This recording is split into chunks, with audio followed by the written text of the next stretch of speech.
Hi all, добрый день, хайрлы күн, хайрлы кеш. This stream will be in English. We have our guest, Khasiet Topisheva, data analyst at EPAM Systems. Khasiet is streaming from Astana. I'm located in Almaty. If you have, guys, questions, if you're watching a recording, type to these questions in the comments field. We will answer them. And Khasiet, thank you for joining. And I already prepared some questions.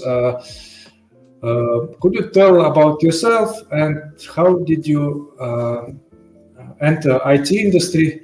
And thank you for joining this evening. So hi everyone, hi Asghar again. I'm happy for joining this meeting with you all. So my name is Khasiet. I'm a data analyst at EPAM, as Asghar mentioned. So I have been working in IT over more than 10 years. So over the last 2 years, I'm working as a data analyst. So if I tell shortly about my previous experience, so I have my educational background in software and hardware for computers and networks. So it used to be 5 years of study. So I gained my degree as a specialist. So I started my career as a business analyst in tech companies. So the first company where I worked was in a force, and I started working with stakeholders, gathered requirements. So I did my usual business analysis job. So it was very interesting for me because it requires you to research business process, so to transform the business process, to optimize the business process, for example, from as is state to be. And I draw UML diagrams and prepare the documentation, specification requirements, CRS. And quite starting from the scratch to rolling out, it was good, interesting job. And likewise, I continued to working as a business analyst in different companies. So, for example, in the second company, I worked in e-commerce company. So there was a very large-scale digital transformation in the client, which was finance ministry. So they implemented their projects in SAP platform. So I involved for about 4 or 5 projects where we implemented SAP modules like CRM, Solution Manager, Business Warehouse, and etc. So it was, as I've said, interesting job. And I, as I've said before, I shifted my career toward data. So why and when? So in 2019, 2022, I did my master's degree in e-business management, specifically in data science specialization at the University of Warwick. So best university. agree. Yeah. So it was very like a golden opportunity to start my career in data. So after gaining my master's degree in e-business data science, I started to work as a data analyst. So now I'm working as a data analyst at EPAM. This is short experience about myself. Thank you. That's quite professional start in IT. We have, especially the last 1-2 years, many people shifting to IT industry. But you started initially in IT field. Yeah. I was in IT. My background was requirements development. So the backbone projects you did in Kazakhstan. The master's degree, do you think it's how was useful it was? Or I know Warwick University, it's like heaven. It's you have lakes, sports activities. Was it more of value for kind of personal development, or did it? Do you advise to go to master's degree if you want a career in data science, or you can skip it and just do short courses and go to work? What do you think? Yeah, I got your point. Yeah, because nowadays the online courses, as well as offline courses, become very popular, and there are so many opportunities, to gain, especially IT knowledge and skills. So, for based on my experience, I prefer. I was lucky that I did my master's degree in data science. If I hadn't done my master's degree in data science, I wouldn't start my career job in data. So to be honest, when I was thinking to shift my career, when I was thinking to study a master's degree for the master's degree, I didn't know well about data science sphere.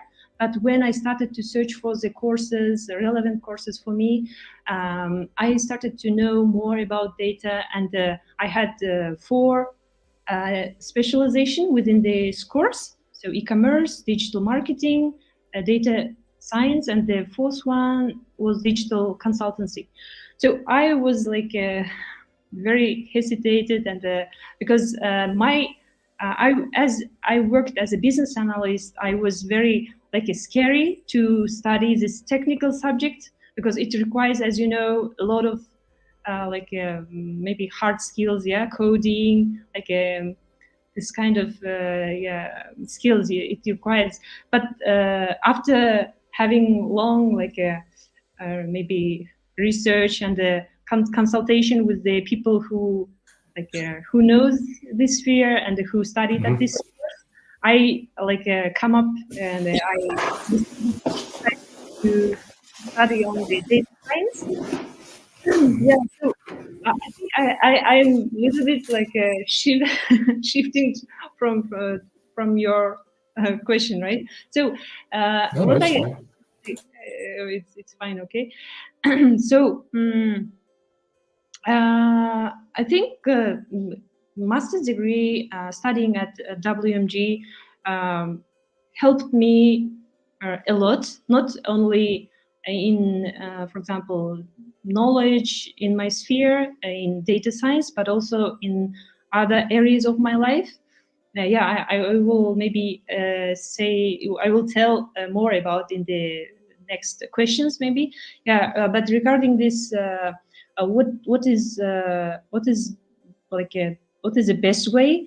Is it better to study or study for the master's degree, or just gain for the course?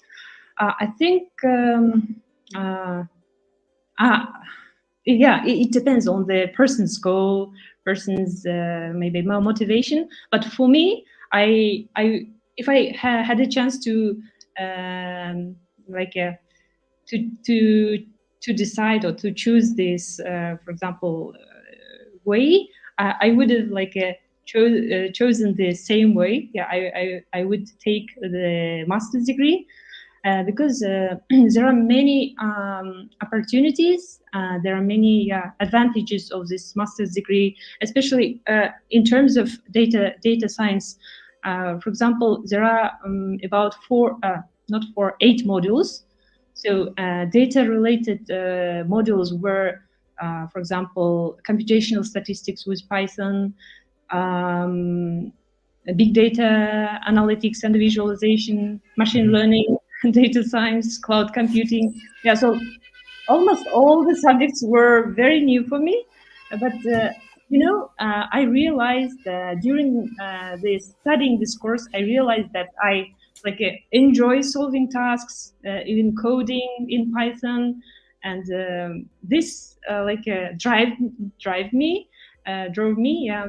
So yeah, it depends on the interest of the person. If the person interested in this area, and if the person enjoy analyzing data, solving, coding, it should be fine. Yeah, of course, I know that it's not easy. It's challenging. So yeah. Thank you for this. And guys, if you have questions, feel free to type, because I prepared 4 questions and I have 2 more. On the master's education, you mentioned 4 modules like hardcore coding. And question about like lecturers, overall the tutors, mentors in like British University, and you also, I suppose you also studied in Kazakhstan. What is the difference between British lecturers and like Central Asian lecturers?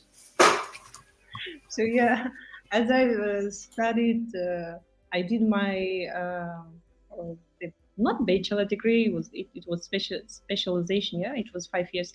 So it was a long time ago. It was about maybe 12 years ago, and of course I don't know what the situation now is. Yeah. So, but of course there are very huge difference between UK education, as well as tutors. And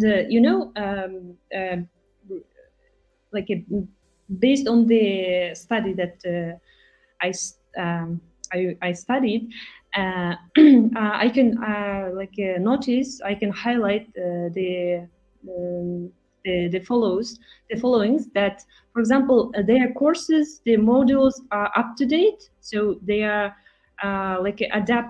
they adapted their courses to the current job requirements. So, for example, when we were given tasks or projects, they gave us real examples, real data sets from business. So we were we had to do our projects based on these real examples, and the different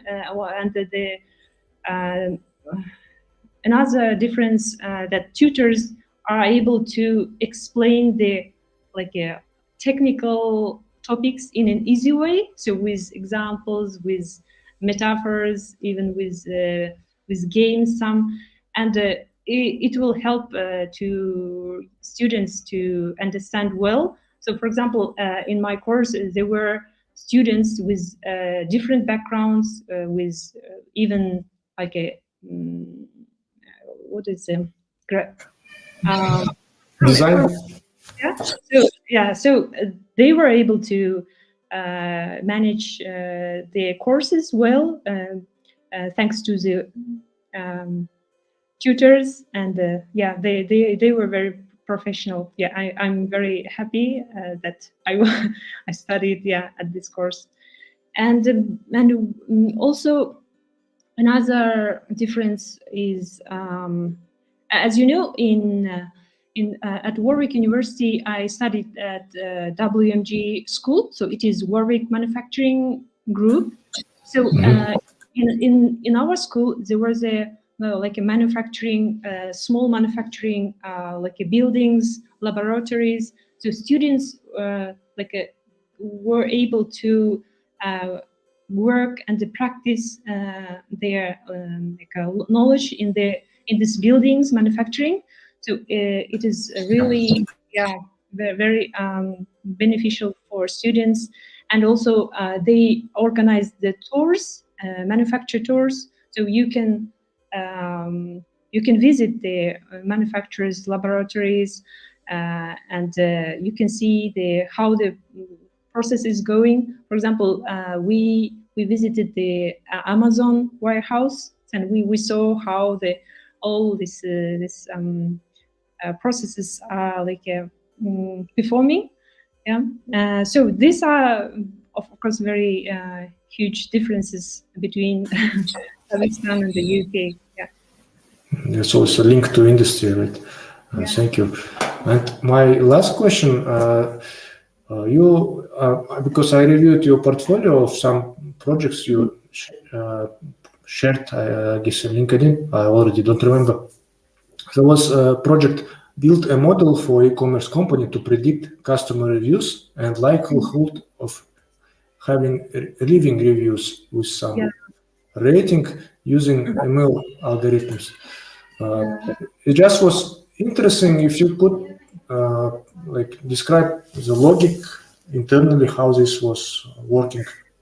Yeah, so I studied about 3-4 years ago, and maybe it would be some difficult to explain in detail, but in general I will try to explain this task. So it was a task for machine learning and the data science subject.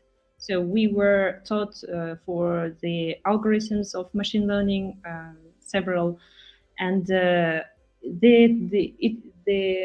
about this task. So there is a business in Brazilian, so e-commerce company in Brazil. They wanted to see how the customers will leave the review. So actually, specifically 4-star, 5-star review. So and there were 2 tasks.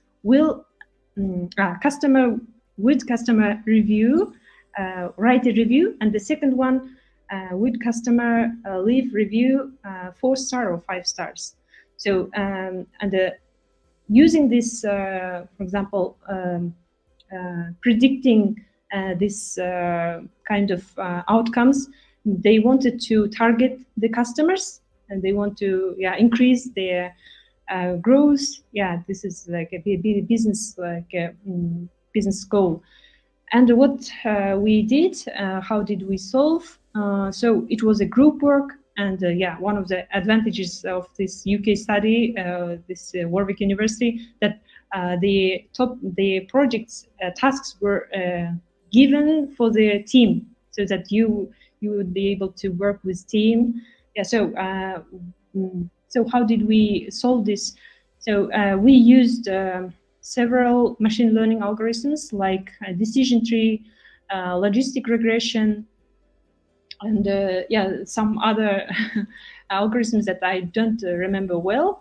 And of course, we were given data set which has several tables, and firstly we joined these tables, and we did feature engineering, cleansing, enriching data, and then so we prepare data for this prediction model to build the model. So all the steps we did, and finally, in order to build a model, we used, as I've said, decision tree and the logistical regression. It was a clusterization task, and we compared the results of every method, which one is works better. So there was an accuracy score and other metrics to compare. So and in the end, we presented our work to our tutors, and the accuracy score was quite high, and it was recommended to use for the business. So it was quite interesting, and as well at the same time very challenging, because I was at the time I started to study the machine learning and the data science, but it was fine. I was able to manage. Awesome. Thank you very much. I think it's very comprehensive coverage review. And meanwhile, guys watching us live, you can type your questions. Otherwise, we will leave Kasia to take rest. It's already 9 p.m. in Astana. And there's one from Azizullah Hi Azizullah. I saw you have gap years between studying your bachelor's and master's in general. Would you advise getting experience after bachelor degree and go to master's later? This is a very good question. So let me just repeat it if I'm correct. I saw you have some gaps here between studying your bachelor's and then okay in general. Yeah. I definitely recommend to have work experience after gaining bachelor degree because you will understand, for example, how business works, yeah, and what is the requirements from business, or and you become wise, and I had a course mates who just finished their courses and started to master's degree, and most of them were like were challenging to understand these um, tasks or situations. So I think it would be better to have at least maybe 2 years of experience and made a choice, a decision wisely. So why you are going to do the master's degree, and after defining your goals, it would be very beneficial, I think, to do master's degree. So I would recommend to have some work experience and then try to do your master's degree. Thanks for question, Azizullah. Thank you very much, Kasiet. Maybe it worth someday to repeat and cover other topic as well. Thanks, Azizullah. I wish you a great evening, and if there will be questions in comments, I will ping you Okay. answer. Let me, please connect through LinkedIn. Yeah, I'm open to answer to your questions and some advice if you need, if I can, of course. Definitely. Thank you very much. Thank you all. Thank you Let's keep in too. touch. Good. Have a nice Good evening. evening. Bye. Bye bye.